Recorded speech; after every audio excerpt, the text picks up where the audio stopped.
This is DWI Tom Anelli, and today I want to talk about whether or not you should blow into the chemical test at the station if you're charged with a DWI in New York. A lot of folks come to me and ask this question, and the simple answer is, generally speaking, you do want to blow into the breath test at the station, and that reason is because if you don't, you're going to receive what's called a refusal suspension under New York law. Now, the refusal suspension under New York law for not blowing in the chemical test at the station is going to cost your license for a year, generally speaking. And so if you don't want to be without your license, it's also going to prevent you from getting things like hardship licenses and pre-conviction conditional licenses and things of that nature. So you don't want to forego taking the test unless you have to. Also, if you don't blow into the chemical test at the station, generally speaking, the officers are much less kind to you, and you may end up spending the night in jail that evening.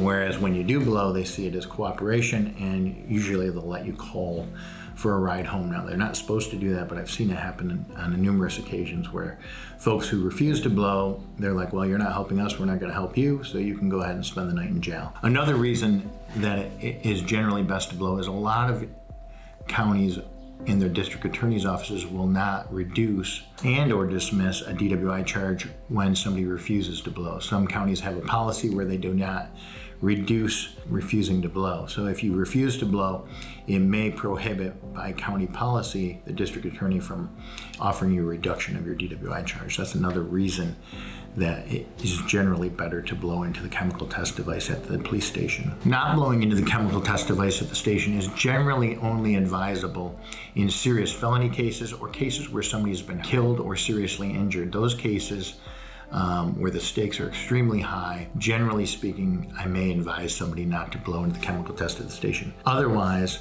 blowing into the chemical test at the station is generally advisable. When you're in this situation, it's always best to call an attorney. Our office is always available. Please call us, because every case is very specific and all the factors could change this advice. So prior to blowing into the device or deciding whether or not to blow into the device, please call an attorney. Don't just rely on this advice. But generally speaking, this is the best advice I can give you.